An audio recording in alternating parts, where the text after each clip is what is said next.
সব latest update পেতে subscribe করুন আমাদের চ্যানেলে আর বেল আইকনে ক্লিক করতে ভুলবেন না।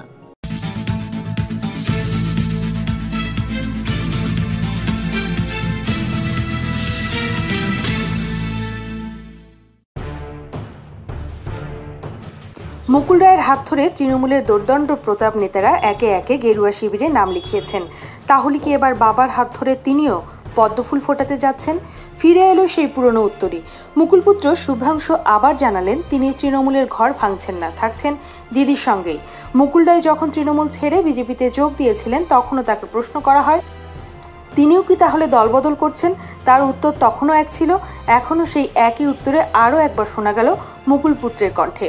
সেবারের মতো এবারও সব গুঞ্জন খারিজ করে দিয়ে মুকুলপুত্র শুভ্রাংশু রায় সাফ জানালেন তিনি থাকছেন তৃণমূলে। যতদিন দলনেত্রী আছেন ততদিন তিনি তৃণমূলেই থাকবেন, দল ছাড়ার কোনো প্রশ্নই ওঠে না। মুখ্যমন্ত্রী নিজের লেখা ছবি বিক্রি করে লক্ষ লক্ষ টাকা নিয়েছেন। এছাড়াও সারদা নারদা ইস্যুতে দলের যেসব নেতারা শ্রীঘরে গেছেন তারপর থেকে বারে বারে বিরোধীদের তোপের মুখে পড়তে হয়েছে দলনেত্রী তথা রাজ্যের মুখ্যমন্ত্রী মমতা বন্দ্যোপাধ্যায়কে।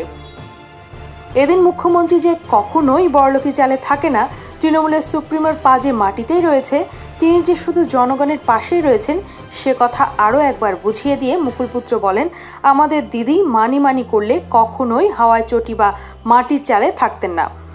মুকুল রায় আগেই দল ছেড়ে বেরিয়ে গিয়েছেন। সেই সময় শুভ্রাংশু দলের প্রতি আনুগত্য নিয়ে প্রশ্ন ওঠে। সেদিনও তিনি দলের প্রতি নেত্রীর প্রতি আস্থা রেখে দলে থেকে গেছেন। এবার মুকুল রায়ের হাত ধরে তৃণমূলের সব দুধে নেতারা বিজেপিতে যোগ দেয়, সেই প্রশ্নের তীর ফের একবার তার দিকে ধেয়ে আসে।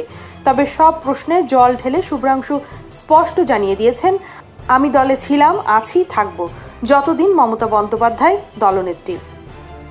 এদিন ভাটপাড়ার বিধায়ক অর্জুন সিংহের বিজেপিতে যোগ দেওয়া প্রসঙ্গে শুভ্রাংশু রায় জানান মুকুল রায় যখন বিজেপিতে যোগ দেন আমার পরিবারের উপর সবচেয়ে বেশি আঁচ পড়েছিল। এখন অর্জুনের ছেলে যদি তৃণমূলে থাকেন তাহলে আমার দলের ছেলেদের তার পাশে থাকতে বলবো। এবার অতীতের পৃষ্ঠা উল্টে অর্জুন পুত্রের প্রতি সহানুভূতির প্রলেপ জড়িয়ে ঈষৎ কটাক্ষই ফিরিয়ে দিলেন মুকুলপুত্র। না, সে প্রশ্নই নেই। আমি বললাম আমার একটাই নেত্রী মমতা ব্যানার্জি, এবং আমি যতদিন তিনি নেত্রী থাকবেন তৃণমূল কংগ্রেসই করবেন। আপনাকে কি কোনো প্রস্তাব দেওয়া হয়েছে? না, এখনো অবধি দেওয়া হয়নি। দিলেও তার আমি উত্তর দেবো, আমার নেত্রী একটাই মমতা ব্যানার্জি। এবার আপনারা হয়তো প্রশ্ন করবেন তাহলে অন্য কেউ যদি নেতা হয়, বা আপনারা ডাইরেক্ট করতে পারেন যে অভিষেক যদি নেতা হয় তাহলে কি আপনি মানবেন না? কোশ্চেন তো নিজেই করে দিলাম। নেত্রী যাকে নেতা বানিয়ে আমার কাছে পাঠিয়ে দেবে, যদি বীজপুরে কোনো দিন বলে যে দিলীপ ঘোষ দাঁড়াবে, কোনো দিন বলে সুজন চক্রবর্তী দাঁড়াবে, আমি তার জন্যই ভোট করব, প্রচার করব, তাকেই নেতা বানাবো। নেত্রী যাকে বসিয়ে দেবে সেই আমার নেতা। যদি মানি সরকারে তো আমাদের নেত্রী হাওয়াই চটি পরে ঘুরতেন না, ওই টালির চালে থাকতেন না, এসব মানুষ বিশ্বাস করেন। এই ঘটনায় ব্যারাকপুর লোকসভা কেন্দ্রের ফলাফলে কতটা প্রভাব পড়তে পারে? দেখুন, আগের বার দিনেশ দা 1,70,000 ভোটে মনে হয় জিতেছিলেন, এবং বীজপুর থেকে আমি লিড দিয়েছিলাম 78,000। সেক্ষেত্রে আমি বলতে পারি বীজপুর এবারও ব্যারাকপুর লোকসভার মধ্যে হাইয়েস্ট লিড দেবে, এবং দিনেশ দা 2 লক্ষের বেশি ভোটে জিতবে। গোষ্ঠী কোনোদিনই ছিল না। কেউ বাইরে থেকে এসে মাঝে মাঝে আর কি উস্কানিমূলক কথাবার্তার জন্য কেউ নাচানাচি করতো, এখন সেগুলো বন্ধ। যারা নাচানাচি করতো তাদের নাচানাচি কি কমবে বলে মনে হয়? অবশ্যই কমবে। তৃণমূলের অনেকেই বলতে শুরু করেছে আরেকজন গাদ্দার চলে গেল। আমি এসব ল্যাঙ্গুয়েজ বিশ্বাস করি না। গাদ্দার, মির্জাফর, এগুলো যারা বলে কেউ চলে গেছে, তাকে নিয়ে আর ভাবার কথা নেই। আমার এই আশেপাশে যত লোক দেখছেন না, তার মধ্যে এখন এই মুহূর্তে 80% অবাঙালি রয়েছে। কি অমিত, তাই তো? আমার সাথে আমার বাবার পিতা পুত্রের সম্পর্ক নিশ্চয়ই কথা হয়, অস্বীকার করে লাভ নেই। শরীর কেমন আছে, ইনসুলিন নিয়েছো কিনা, খাওয়া হয়েছে কিনা, এর বাইরে আর কোনো কথা হয় না। রাজনীতির জায়গায় দেখুন, একটা জিনিস আপনারা জানেন কিনা আমি জানি না, ধরুন 24 ঘন্টা আর ওইদিকে আছে এবিপি আনন্দ, দুটো হাউসের দুটো মার্কেটিং টিম আছে। তো মার্কেটিং টিমের কাজ কি? যে হাউসটাকে বৃদ্ধি করা যায় কীভাবে। এবার আপনার হাউসে যদি কারোর বাবা থাকে আর সেই ওই হাউসে যদি তার ছেলে থাকে, তাদের কাজ কী হবে?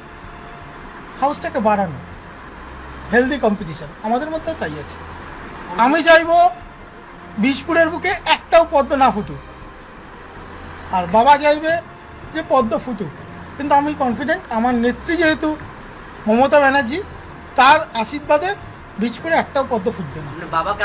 দল যদি ভরসা করে এবং দল যদি দায়িত্ব দেয়, বিষপুর ব্যারাকপুর লোকসভার মধ্যে সবথেকে বেশি ভোটে লিড দেবে তৃণমূল কংগ্রেসকে, এবং স্বচ্ছ ভাবমূর্তির প্রার্থী দীনেশ দা হাইয়েস্ট ভোটে জিতবে। যে গেছে তাকে নিয়ে ভাবার কোনো কারণ নেই। আগামী দিন আমরা কি করব না করব দলনেত্রী ঠিক করে দেবেন কীভাবে চলবে।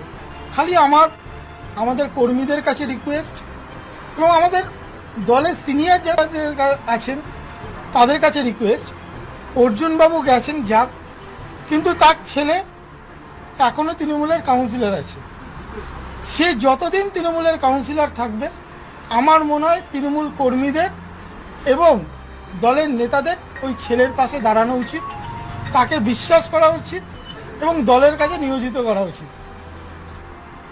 আমার পিতা যখন অন্য দলে গিয়েছিল, তখন আমার 6 বছরের মেয়ে থেকে শুরু করে, আমার মা থেকে শুরু করে, আমার স্ত্রী থেকে শুরু করে কেউ বাদ যায়নি গালিগালাজ থেকে। আমি এক্ষেত্রেও বলবো অর্জুনবাবুর ওয়াইফকে কেউ যেন কটূক্তি না করে, তাকে সম্মান দেওয়া হোক, নারী জাতিকে সম্মান দেওয়া হোক, এইটুকুই ব্যাস।